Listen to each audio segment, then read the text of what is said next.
Welcome to the Time of Stories channel. Every day a new story about love and betrayal. Don't forget to subscribe. The look on her face was clearly anger with a capital A. I could also see something else in her eyes too. That look that I had felt myself once before, not so long ago if I didn't miss my guess. Of course, I was in bed with her best friend, and we were both naked, having just had one great round of sex. Her friend was actually better at screwing than Betty was. I hadn't been surprised about that. Shauna had that going for her, and I suppose that is what made her such a great lay. Shauna is a blonde, shapely sex goddess, kind of along the lines of Miss Monroe of the 50s and 60s. You know, sex all sex, oozing sex, bursting through with sexuality, and expressing it in such a, well, sexy way. She knew what she had and she used it often. I didn't have to work too hard to get Shauna in bed either. Matter of fact, once she realized that I was coming on to her, it took, maybe 10 seconds for her to go into bitch mode. Even though I was fairly certain of what to expect, I was surprised at how quickly she took the bait, considering that I was married to her best friend and all. Betty stood there in the doorway of our bedroom, shocked at first. Then I saw the red anger clouding up in her cheeks. Then I saw a flickering of that something I knew was the pain of discovery. I knew that I had gotten the message across at that point. Betty turned and walked out. We heard the front door slam. I had a couple of things in my mind at that moment. First, the fact that Betty had said nothing, just stood there glaring. The second was Shauna who, much to my surprise, started to work on me some more. She had seen Betty standing there and just went back down on me, working me back up, as if her being naked in bed with me was no big deal at all. "Oh baby, now that I've had you, I need you again. You know, you really surprised me when you started to come on to me earlier, but I'm glad that you did. I've wanted to screw you ever since Betty married you. You are one hot hunk of man. You're not upset that Betty knows about this. Oh baby, she'll come around. If she doesn't, so much the better, because you'll be a free agent and I'd do anything to hook up with you for a while. I can't understand why you changed your mind like you did, but I am sure glad you did. I was uncomfortable, even though I knew my reason for being naked in bed. Sweaty from having screwed a hot and wanton woman was just you ask. Let me explain. We have been married for a few years on the edge of the newness of all that had worn off. I guess we had hit the 7-year itch, you could say. I hadn't, until that day 8 weeks ago. 2 months, just 2 short months ago. I came home early from work, unexpectedly, and when I walked into the house I was about to shout out I was home. Before I did, I noticed the clothes leading to our bedroom door. Man's slacks, woman's skirt. Man's shirt, woman's blouse. They shouted at me to keep quiet, so I was. Looking in the bedroom door, I was stunned at finding my wife, Betty, naked on top of some guy that I didn't know. And they were screwing. I could see that it wasn't their first time that day. They were engrossed with each other and didn't hear or see or even sense me. Although I think Betty may have had a premonition since she froze for a second, just as I started to turn to leave. I stopped and held still, then she shook herself a bit and went right back to work. I stood away in the hall listening to them until they finished up. I heard them talking, and from that talk I learned that this was not the first time, nor would it be the last. From what I gathered, this had been going on for quite some time. They made plans for their next tryst, and then I heard them laughing and playing around as they headed into the master bathroom to clean up and probably have some more sex in the process. I went out to my car after having checked the wallet and the pants of the hole I just caught my wife with, name and address, and some other information like the picture of the wife and 3 kids, credit card numbers, and a bit. I drove away, and since I had 2 hours to kill before I was expected home, I drove to a nearby park and thought out what I was going to do. Never having been in such a situation before, at first I had wanted to go kill 2 people, but then I realized that would only serve to put me in jail and never have any peace. I wondered why, of course, since I had thought that Betty loved and respected me. She always told me she loved me every morning as I headed out to work, so I didn't have any reason to not believe her. Until now. Knowing that my marriage was about to end, I decided that a little revenge would serve them both right. I also knew that I'd never be able to do much to hurt Betty, at least not quite like she had just hurt me. But even though I still loved her, I knew I'd never be able to live with her after this. Their words burned in my mind. So did you ever expect us to be so good together, Betty?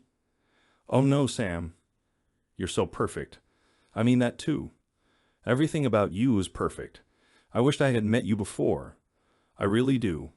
We could have had a great time all these years. Yeah, well, I was married right out of high school and then started working for the wife's old man, so that would never have happened. But I am like you. I wish we'd met a long time ago. You're a right fine babe. You know that I love Jim, but he doesn't do it for me like you do. I just hope we never get caught. Jim would probably try to hurt you and fail, of course. But then I'd have to explain everything, and that would be a large pain. After all, I don't love you anyway. I love screwing you. Their words were indelibly etched into my heart. How long had they been doing this? I didn't know, but I knew it had been too long already. He was bigger than I was in height and build. But I think that Betty would have been shocked and more than a little surprised to find out that he would have been the one hurting. I had been in the service, and she knew that, but she didn't know about my boxing days.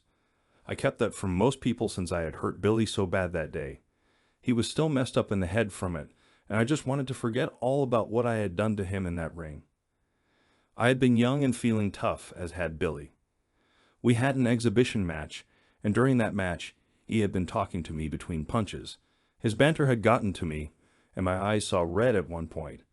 He had been teasing me about my then-girlfriend, and how he'd have her that night after he got done beating me to a pulp. It had been that friendly banter used to irritate a buddy. He'd not been serious. In the heat of the moment, I had missed that, though. He never stood a chance, and I started to beat him senseless. Before the ref could get in, I had hit him 8 times hard in the head because my first punch caused his hands to drop away. I think he had been going down on my first hit, but I never gave him the chance. After the fight, he'd been taken to the hospital, out cold, and they were unable to bring him out of it. He'd been in a coma for a week. He never recovered to be quite the same man. He quit boxing, and it was as if he had lost some part of him. They had to reteach him how to talk and do the basics of living all over again. I had taken away Billy and left a 5-year-old child in a grown man's body. I quit fighting after that, and I also put some money into his bank account from time to time to help take care of him. His parents thought I was a hell of a nice man. I didn't. I felt like crap. Hence, I didn't talk about that time with anyone. I carried that around with me all this time, knowing that with my hands I was dangerous. I was far more dangerous than the average person and definitely not one to mess with. Now I sat there in the park wanting to hurt 2 people, but knowing that I could never go there without screwing up my entire life. So I came up with an alternative plan. One that was twisted, but just as twisted as what Betty and Sam had done to me. I set out to plan what I'd do, and today was part of the culmination of my revenge. I can't say I am proud of it all, but I do feel somewhat vindicated. I wouldn't sleep well for some time to come at any rate, but I would be sleeping a bit better. At least I thought so. Shauna left about an hour after Betty caught us together. Shauna kept telling me that I was pretty well hung too. I suppose after seeing Sam, I was better hung than he was, which was part of why I didn't understand Betty's words about how nicely he is in bed. Later that evening, Betty came to the house with her sister in tow, and they gathered up her things. I never said a word, and Betty acted like I should have been begging for forgiveness. I didn't, and I think that hurt her worse than I could have by finding her and Sam together.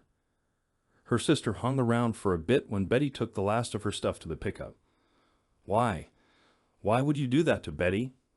How could you do that with Shauna of all people? I don't understand you at all anymore, Jim. Try asking Betty about Sam, then come back and ask me that again. That is if Betty tells you the truth about Sam. Call it what you want. I feel quite good about how things have turned out. I hope that Betty understands what this means. What are you talking about? Ask Betty. You're her sister, Susan, but you don't know her very well. I found out about her 2 months ago, and I had had one heck of a time keeping control. You just ask Betty all about Sam, then remind her that it takes 2 to tango, and once one starts that tango, not to expect the other partner in the marriage to not do something about it. You're saying that Betty cheated on you? Rubbish. I have it on tape, several of them as a matter of fact, Sue. I also have them in my mind from the first time I saw them. Yes, Betty cheated on me. She started this mess, and now I am finishing it up. She can have her lover, and I hope they choke on each other. After they left, I made the call I had been dreading. The beans were spilled, though, and I had to get in touch with Sam's wife before he could put any spin control on what was about to become public knowledge. After having seen them together that day, I had figured out a plan of action. Part of that plan had been to get even and let Betty catch me doing so. I wanted her to feel that intense pain of discovery, how I'd felt, or at least I hoped she would feel that pain. After all, I had felt that pain not so long back now, and it still was a raw, festering wound in my heart. Part had been to tape the two lovers together, which hadn't been too hard. They met 3 times a week, Mondays, Wednesdays, and Fridays, just after lunch, and they always did it in our bedroom. How long exactly I wasn't sure, but it had been going on long enough to let me know that our whole marriage was a sham now. I just set up a camcorder and a timer and caught them all on digital.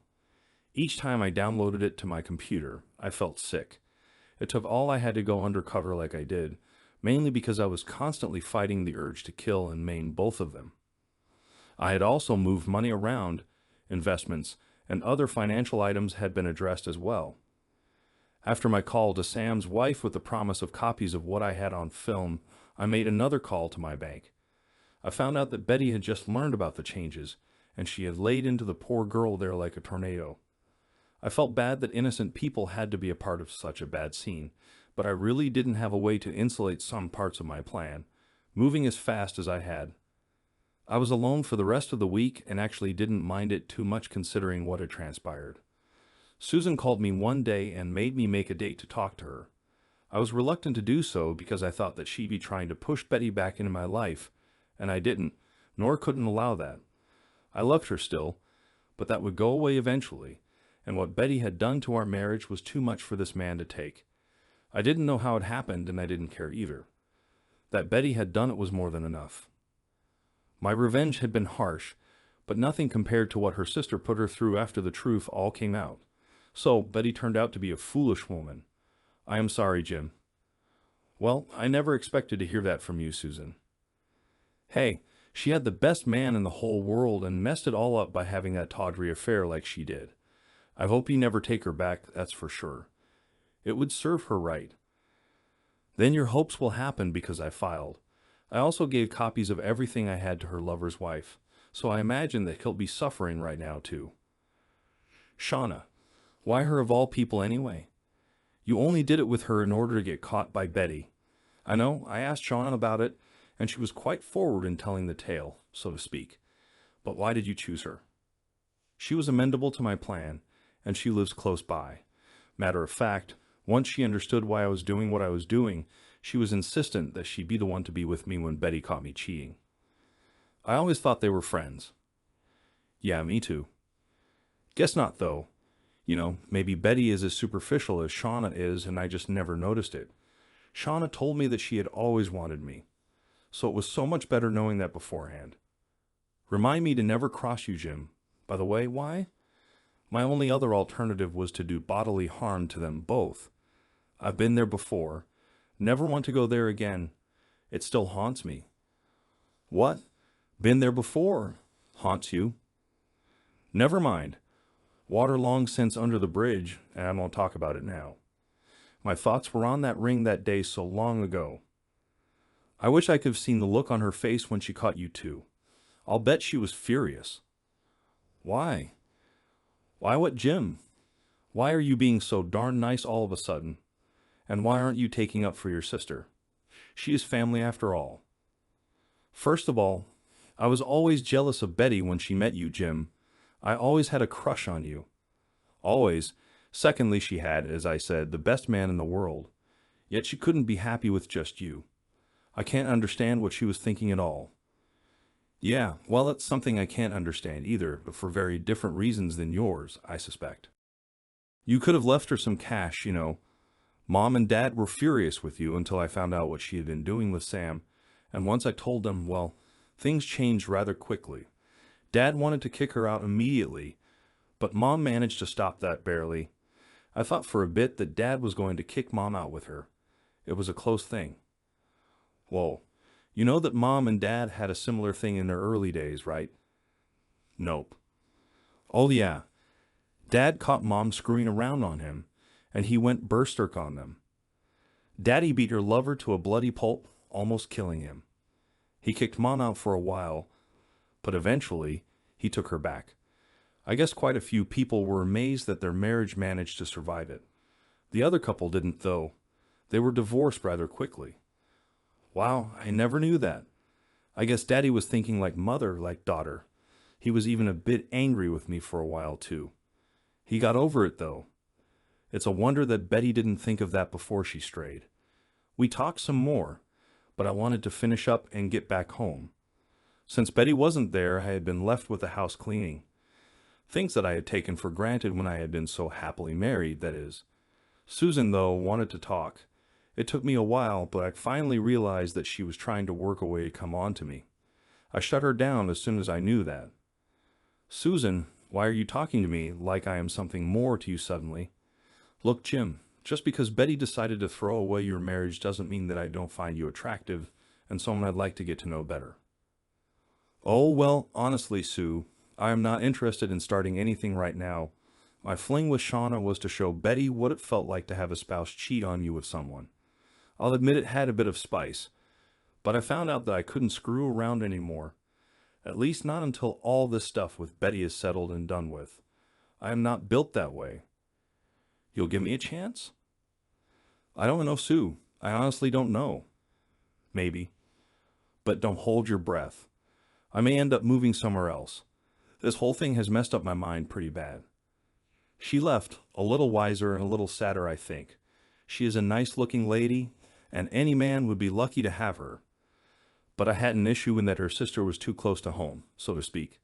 I had been married to her sister until all this crap happened. Now I wanted distance from my soon-to-be ex-wife. My life went fairly smoothly for a while after the mess settled down. It took 4 long months, but eventually, the courts and the judge arrived at a just decision, and we were granted a divorce.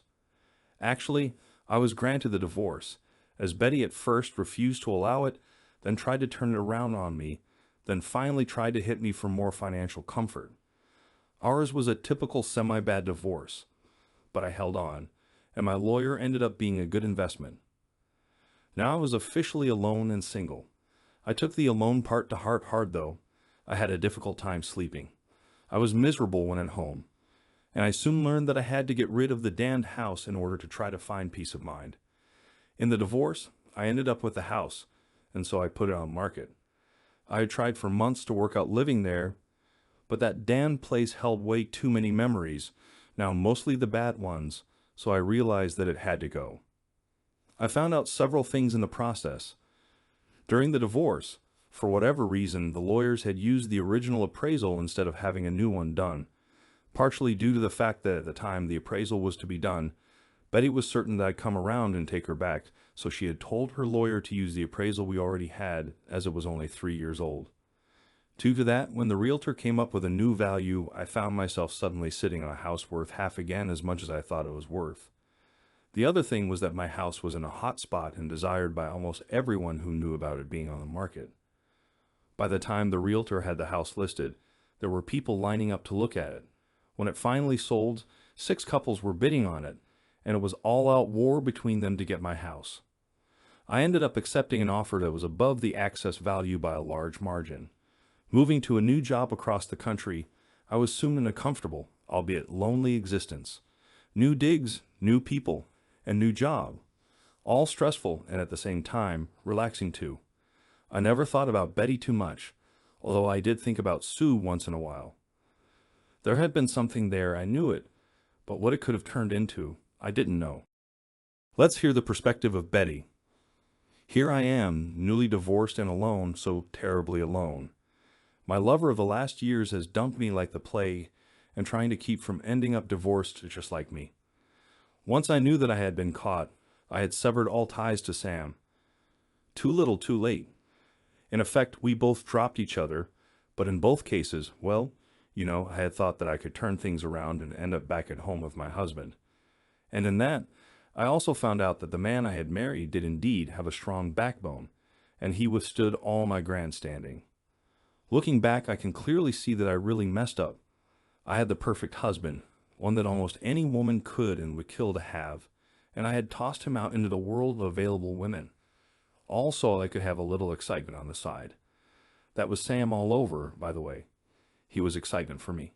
When we did it, I had that naughty feeling of pulling something over on Jim. Had I been thinking right, I would have never done that. I got bored, then acted out in a way that was self-destructive.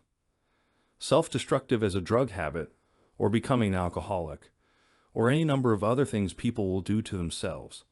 If I had a chance to do it all over again, never in a billion years would I have cheated on Jim. Had I realized how hurt and angry I would have made him, I'd have cut my wrists before cheating on him. Hindsight. You know what they say about that. 20/20ths and all that. I've been a terrible, stupid fool. I spent several weeks thinking about what I had done and how I had ended up like I did. I can't put my finger on when I exactly decided that it would be okay to sleep around on Jim like I did.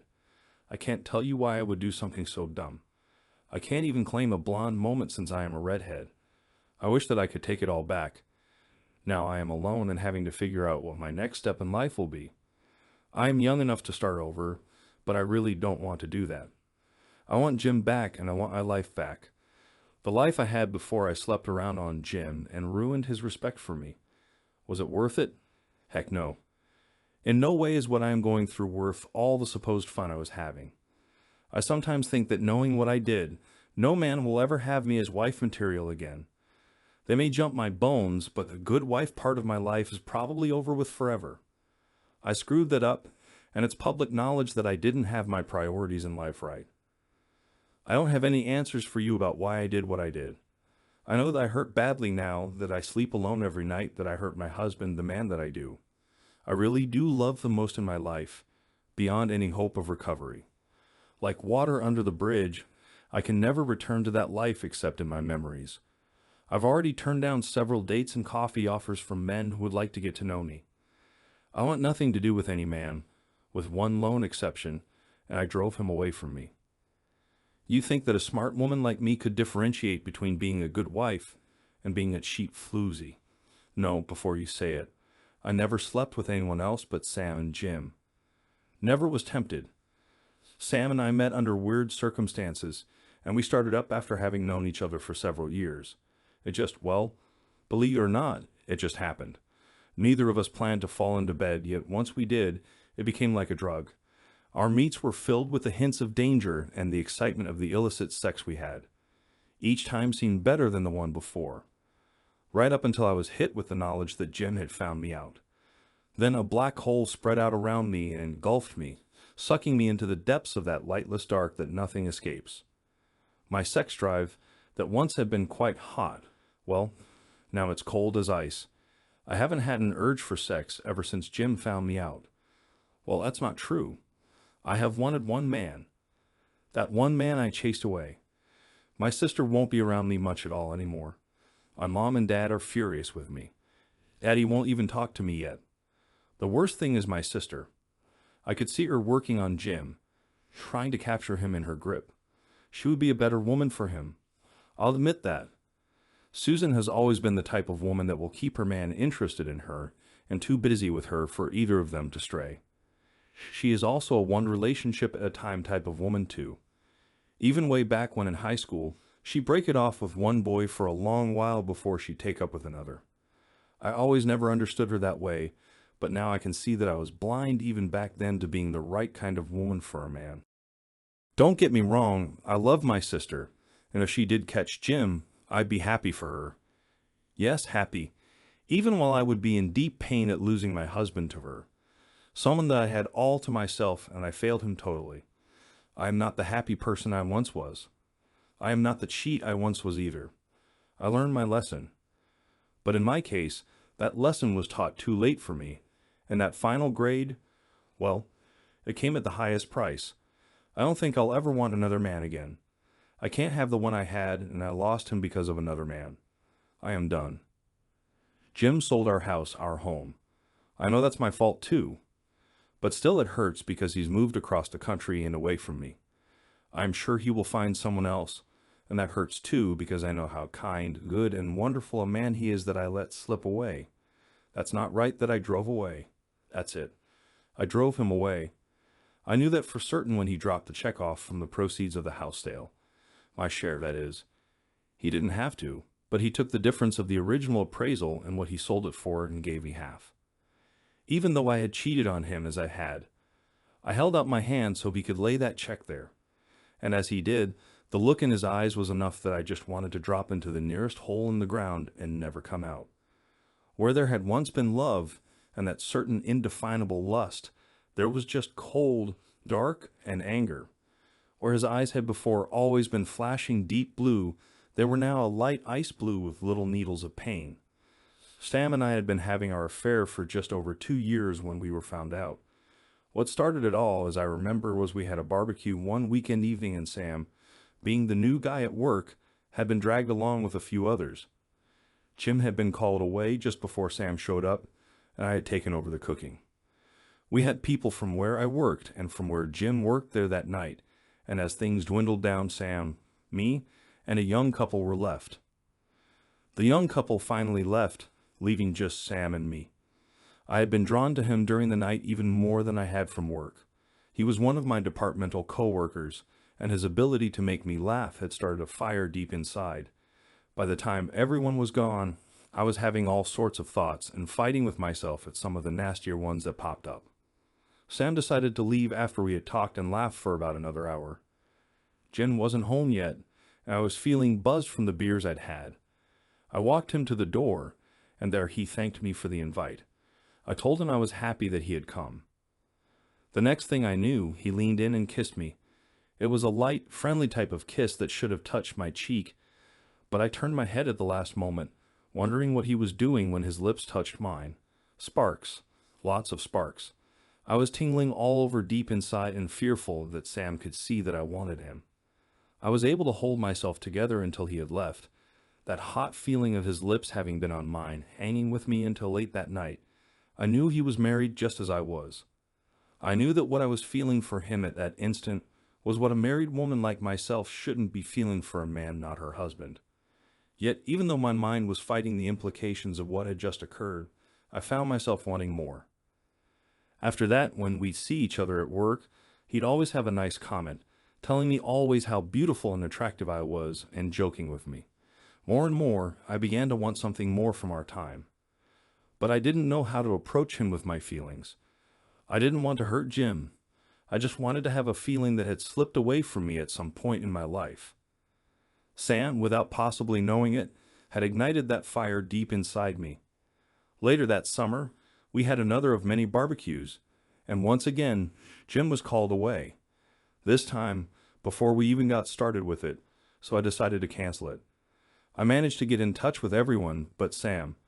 For whatever reason, I blanked calling him about the canceled barbecue until he knocked on our door. Surprised at first, I realized that I had invited him in before mentioning that the barbecue had been canceled. Freudian of me, though I shuttled any guilt I was feeling off in the glow of Sam's jokes and easy banter.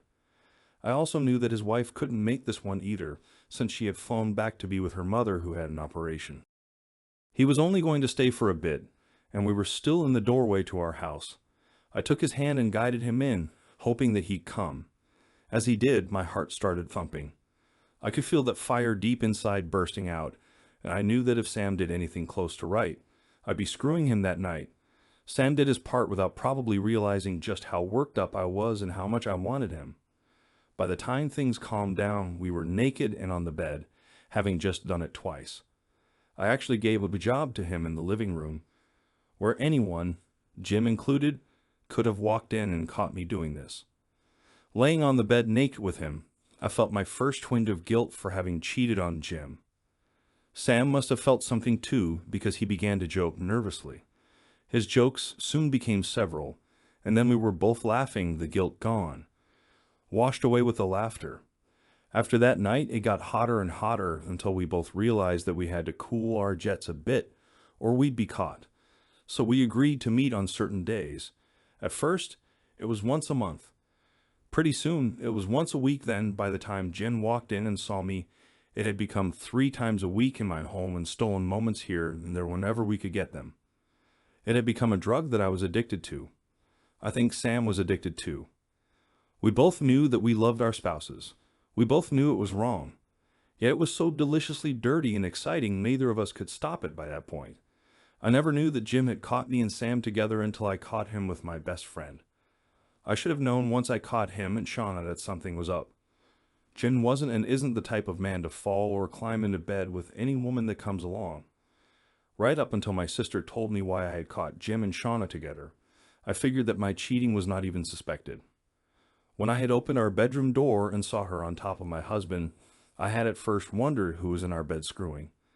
Then I saw Jim and the look in his eyes as he gazed and met mine. A self-satisfied kind of smug look. My anger had been building. Then I was hit with the knowledge that Jim's look was one of ownership. Like he knew something. Inside I was dying. My love. My husband was in bed naked screwing my best friend. How dare he? How dare I? It hit me like an ice-cold bucket of water. This is what it felt like to know that your spouse was cheating on you. And I hurt. Oh, how I hurt. The implications of my affair now crashed down around me. I had to run. I had to get out. I had turned and left only because I knew that if I started yelling, or worse, it would all come out. And at that moment I wasn't able to face my own dirty secret. Once alone and thinking more clearly, I knew that Jim must have found me out, and my catching him with my best friend had been his payback. If I had hurt him half as much as I felt that night, I had destroyed us. My next move was to resist the divorce and try to fix things. Of course, Sam was out immediately. As I mentioned before, too little and far and way too late.